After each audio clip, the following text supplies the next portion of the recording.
Question. What's the longest you've ever sat thinking about what to get someone for their birthday? I like to think I'm quite good at giving presents, so it doesn't normally take me a huge amount of time to come up with ideas. When I first got together with my wife, I went for romantic things, like chocolates and flowers and a star. Then as the years move on, you start to run out of those, and I move towards more practical things. The sweet spot, I think, is something they need but haven't realised they need. However, after almost 20 years of doing this, I was all out of ideas. What could she need? What could she want? We're certainly not rich, but we are comfortable enough that if we really, really want something and it's not too outlandish, then we can find room for it in our budget. So what do you get for someone who has everything they need? I looked at my watch and realised I'd been thinking about this for close to 2 hours. And then it hit me. Time. The thing she never has enough of, that she gives away to our family, our home and the community. For her birthday, I would give her time. Time away from all responsibilities. We talked earlier in the year about wanting to do another P&O cruise, and I'd been dying to get on board either Arvia or Iona, as both ships are very popular with my cruise family clients. But we just hadn't had the time to do it. So what better way to get away from it all than to board a ship and sail away? I arranged childcare with the grandparents and booked a 4-night mini cruise. I tried to keep it a surprise until her birthday, but it was just impossible. When you have a large family like we do, the calendar fills up very fast, and I was having to think up all sorts of bogus reasons why we couldn't arrange things for that week. In the end, I just had to tell her. She was delighted with the gift and had always wanted to go to Bruges, but she did have a worry. You're not going to spend the whole cruise filming, are you? It was a valid concern. Finding the right balance between enjoying a cruise holiday and getting footage for my vlogs and informational videos is a difficult line to walk. Of course not, I replied. And looking back on that now, I realise I was lying to myself as much as I was to her. As the date approached, I kept thinking of all the great videos I could make for this channel, all the footage I could take to show people about the ship, and all the shots I wanted to do on board. This was too good an opportunity to miss, and thus began the negotiation phase. The key to a good relationship, I've always believed, is negotiation. If you do this for me, I'll do that for you. What do you want in exchange for me not having to do that, etc., etc. To her credit, Sarah was great about it. She understood that I've been pouring my time and my soul into this channel. We agreed that I would film sparingly, as she wanted me to have a time away from work and responsibilities as much as she had. So now the contracts were verbally signed, it was time to get our holiday on. Southampton is a quick 7-hour drive from where we live in northern Cumbria. Easy peasy. We got up at 5 AM and set off. Our cabin was ready as soon as we got on board, which I love, and our bags had even beaten us to the cabin. The cabin was spacious enough, modern and spotlessly clean. The shower had great water pressure, unlike my house, and the TV was a good size for a cruise cabin. The bed was comfortable and wide, although maybe a little short. I'm 6 foot and my feet were kind of half hanging off the edge. Most cabins on cruise ships look the same, and this one could have been on any P&O ship as far as I could see. After settling in, we set out to explore the ship. As the joint largest ship in P&O's fleet with 2,659 passenger cabins, the Arvia has a lot to discover. Something that was a little embarrassing, given how experienced we are at cruising, was how confusing we found the layout of this ship. The midship staircase looked like a dead end, so each time we came to it, we assumed it was the back of the ship and turned around. We even remarked to each other about how short the ship felt. What we hadn't seen was the narrow walkways at either side that we had assumed led to bathrooms, not the rest of the ship. Cruise ship pizza. I used to say that even bad pizza is better than most other foods.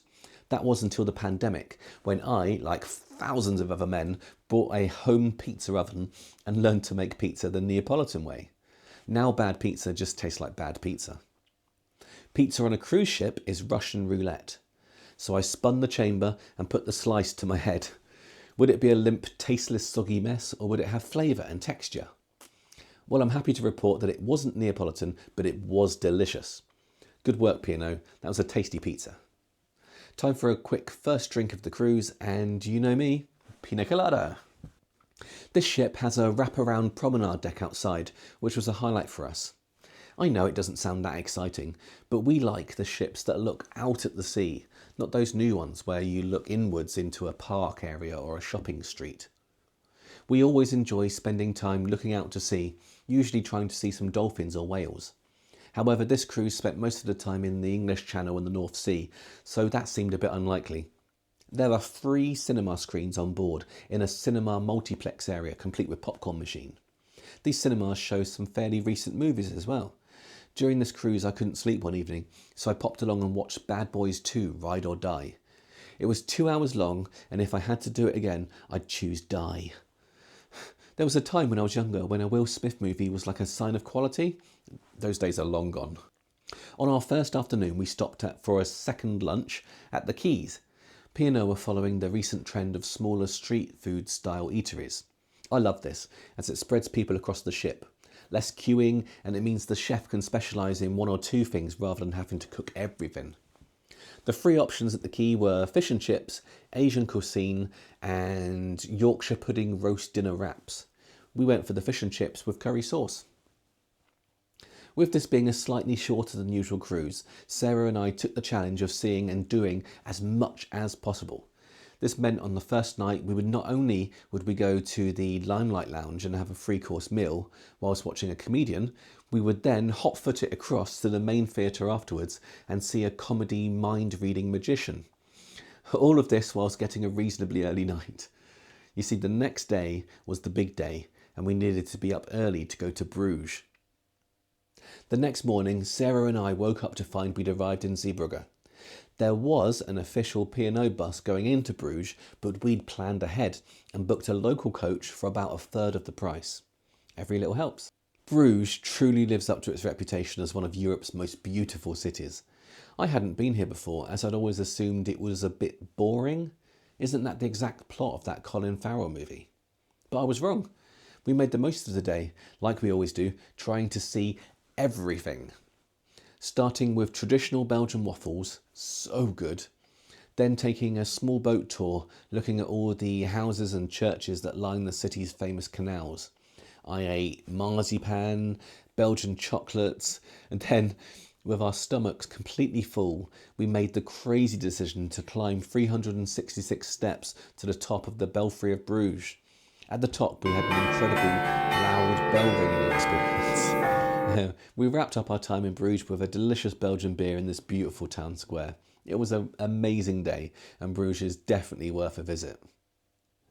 Back on board that evening, we pushed our appetites to absolute breaking point with dinner at the Olive Grove, P&O's Mediterranean restaurant. I remember thinking, I hope some of the trousers I brought with me on this trip are elasticated. After dinner, we needed to sit down, so we joined a quiz that was happening at one of the lounges. It was a 1% Club style quiz, that show on ITV, with handsets for answering questions. The host was not Lee Mack, but he did hold it together quite well. What a day. The next morning we had breakfast at the 6th Street, which is P&O's American-themed diner. I ordered fried chicken and waffles, still dreaming of the incredible Belgian waffles I'd had the day before. When they arrived, however, I remembered this was an American diner and not a Belgian one. I should have gone with the pancakes as they really looked great. As today was a sea day, it seemed like a good opportunity to get my filming done. I found Sarah a nice, quiet, comfortable spot by the pool in the sun and encouraged her to spend some time reading a book. Our negotiation had said I would film sparingly, and I'd been keeping to that, but now I needed to get some serious filming done, and quickly, before I start breaking the terms of our arrangement. This was her birthday present after all, not a work trip, so off I sped, camera in hand. When filming on a cruise ship, I always try my hardest not to film other people. Sometimes this is impossible, say with busy crowds, but usually I can pan upwards or do a close-up of something until they pass and then carry on with what I was filming. But it's funny seeing how different people react when they think they're being filmed. There are people who wave, I always wave back. There are some who cover up their faces and look away. With those, I tend to film away from them and try and mouth, "Thank you," if they make eye contact again. But the worst are the men, and it's always men, who all do the same joke. The joke is to tell me what the thing I'm filming is, as if I'm filming it because I can't work out what it is. The most frustrating thing about this joke is that it always catches me off guard. I'm so focused on the shot I'm getting, I never see it coming. Just once I'd like to know it was coming and have the presence of mind to come up with a witty retort. If you have any ideas of a reply I could have in my back pocket, then please put it in the comments section. And don't make it anything that will get me punched. This is my moneymaker. It took me much longer than I expected to film everything, as the ship is massive. So I was a bit worried I would be in trouble when I returned to the spot where I'd left my wife. But I had an ace up my sleeve. For lunch, I'd booked us into the ship's sushi bar. I'm not a fish person, but Sarah loves it. I managed to swallow most of what was being served without it swimming back up, but she loved it. Crisis averted for now anyway. What I did enjoy about the meal was the sake cocktails. They were really strong. We spent some time playing the slot machines in the casino. This is always one of the most fun parts of a cruise for us.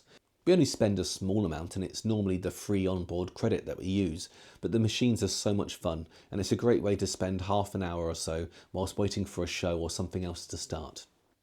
That evening we were booked into the chef's table and it was formal night.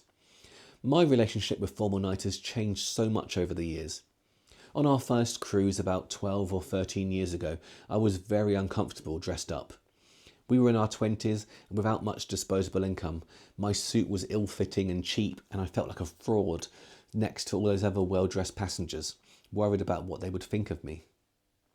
These days, I have some nice suits that I enjoy wearing, but more importantly, I couldn't give a shit about what anyone else thinks about how I look.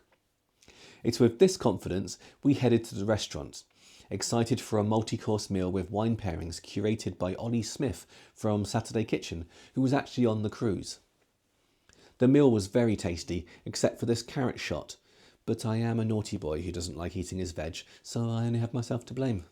After dinner, we continued our quest to do everything by visiting the 710 Club. It was great in there. It's like a cosy lounge with this talented band playing live. The music was a varied collection of classic hits that was slightly rearranged to make them interesting. If you like music, I would 100% recommend going next time you have the chance. Day 4 brought us to Cherbourg. We got up early, refreshed, and went to explore the town. After having breakfast at a boulangerie and looking at a statue of Napoleon, we had exhausted all there was to do in the town. Why would P&Os choose to stop at such a boring place? Well, the answer became obvious when we returned to the ship. That morning, we'd been so keen and focused on how to get into the town that we'd missed the entire portside area. This portside area had a giant aquarium, a decommissioned nuclear submarine, and a Titanic museum. The aquarium was good, however, the highlight for me was the nuclear submarine. It had been turned into an exhibition and you could go on board and walk through the entire thing and see what it would have been like living and working aboard during the Cold War. Here's a picture of me pretending to drive the sub, looking far too happy.